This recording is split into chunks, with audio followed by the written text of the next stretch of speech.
Hi guys. ఇక్కడ ఇది ఒక జంక్షన్ అనమాట. మన రౌండ్ టర్న్ అంటాం కదా, అలాగా ఒక మెయిన్ జంక్షన్ ఇది. సో ఇందులో చూసారంటే మధ్యలో ఫ్లవర్స్ చూసారా, చాలా బ్యూటిఫుల్గా ఉంటుంది. ఇక్కడే కాదు, అన్ని హౌసెస్లో కానీ గార్డెనింగ్ కానీ ఎవ్రీథింగ్ ఇక్కడ beautiful different colours of flowers ఉంటుంది. అండ్ మిడిల్ చూస్తే ఒలింపిక్ సింబల్. రీసెంట్గా ఒలింపిక్ ఇక్కడే కదా జరిగింది. సో ఒలింపిక్ సింబల్ అక్కడక్కడ పెట్టింటారనమాట. సో ఆపోజిట్ చూసారంటే పబ్లిక్ టాయిలెట్ అది. సో వాటర్లెస్ కమోడ్ అంటారు. ఇక్కడ వాటర్ ఉండదు, ఇన్సైడ్ టిష్యూ పేపర్ ఉంటుంది అంతే. సో అక్కడక్కడ టాయిలెట్స్ ఉంటుంది. సో ఈ వైట్ లైన్స్ ఉంది కదా, మన క్రాస్ చేసేటప్పుడు ఈ వైట్ లైన్స్లో మాత్రమే క్రాస్ చేయాలి.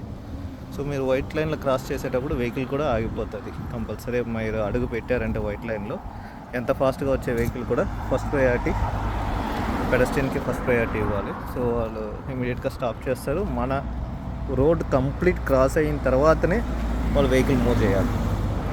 సో ఇది చూసారంటే లగేజ్ వెహికల్ ఇక్కడ. అంటే మన మెడిసిన్స్ అదన్నీ ట్రాన్స్పోర్టేషన్ ఉంటుంది కదా, అలాంటిది. ఇక్కడ ఏది కూడా ఓపెన్ టైప్ ఉండకూడదు. సేమ్ లైక్ మన ఇండియాలో ఓపెన్గా ఉంటుంది కదా ఆటోస్ అన్నీ, ఇక్కడ అన్నీ ఏది ఉండకూడదు. సో సేఫ్టీ ప్రయారిటీ ఎక్కువ ఇస్తారు. ఏదైనా క్లోజ్డ్ కంటైనర్సే ఉండాలి. అది చిన్నదైనా పెద్ద లారీ అయినా ఏదైనా సరే క్లోజ్డ్ కంటైనర్సే ఉంటుంది అనమాట. సో పొల్యూషన్ ఇక్కడ జీరో. అది బై వాకింగ్ అంతా కూడా మనం చాలా క్లైమేట్ చల్లగా ఉంటుంది. ఆల్మోస్ట్ ఇయర్లో 9 months ఇక్కడ కూల్గానే ఉంటుంది. మార్నింగ్ టైం కూడా మీకు ఎండ ఉంటుంది కానీ హీట్నెస్ ఉండదు, వెదర్ ఉండదు, మీకు కూల్గా ఉంటుంది. సో జాగింగ్ వాకింగ్ అంతా ఎక్కువ చేస్తూనే ఉంటారు. ఇక్కడ ఫిట్నెస్కి ఎక్కువ ప్రయారిటీ ఇస్తారు. సో ఈ డస్ట్బిన్ ఇది. మన పేపర్స్ అన్నీ కూడా ఎక్కడ బయట వేయకూడదు. వేస్ట్ మెటీరియల్స్ ఏది కూడా ప్రాపర్గా డస్ట్బిన్ వేయాలి. డ్రోన్స్ తిరుగుతూ ఉంటుంది. సో ఇన్ కేస్ మనం ఎక్కడైనా బయట ఏదైనా చెత్త వేసినామంటే ఇమీడియట్గా ఎక్కడి నుంచి వస్తారో తెలియదు, వచ్చి ఫైన్ రాస్తారనమాట.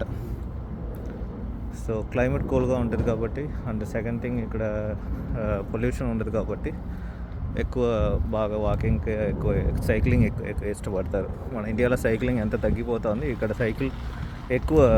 ఈవినింగ్ టైం, ఈ టైం తర్వాత ఎక్కువ సైకిలే ఇష్టపడతారు. ఆఫీస్కి సాఫ్ట్వేర్ కంపెనీస్ అన్నీ ఉంటుంది, ఎక్కువ సైకిల్లో వస్తారు అన్నమాట. అండ్ ఇది నేను చెప్పాను కదా క్లోజ్డ్ కంటైనర్. సో ఇది కొంచెం పెద్ద వెహికల్. ఇది లగేజ్ జర్నీ కూడా ఇలాగే ఉంటుంది. ట్రాన్స్పోర్టేషన్ లగేజ్ దీంట్లోనే ట్రాన్స్పోర్ట్ చేస్తారు. ఎనీథింగ్ క్లోజ్డ్గానే ఉండాలి, ఓపెన్లో ఏది కూడా ఉండకూడదు. ఎందుకంటే దానివల్ల డస్ట్ స్ప్రెడ్ అవ్వడము లేదా ఇంకొకటి పడిపోవడము అన్నీ ఉంటుంది. ఇంక్లూడింగ్ కార్కి మన లగేజ్ కూడా సరే, లగేజ్ పెట్టుకోవాలంటే మన పైన కెరియర్ పెట్టి కట్టుకుంటాం కదా, ఇక్కడ అలా కాదు. దానికంటూ ఒక బాక్స్ వస్తుంది. ఇన్ కేసు వాళ్ళు ఏదైనా వీకెండ్లో ఏదైనా అవుటింగ్ వెళ్ళాలనుకుంటే దీనిపైన బాక్స్ పెడతారు. బాక్స్ క్లోజ్డ్ బాక్స్, అది లాక్ సిస్టమ్ ఉంటుంది. అది ఫిట్ చేసిన తర్వాత అందులో లగేజ్ పెట్టుకుంటారు. That's it guys. మళ్ళీ ఇంకొక వీడియోలో కలుద్దాం. Thank you.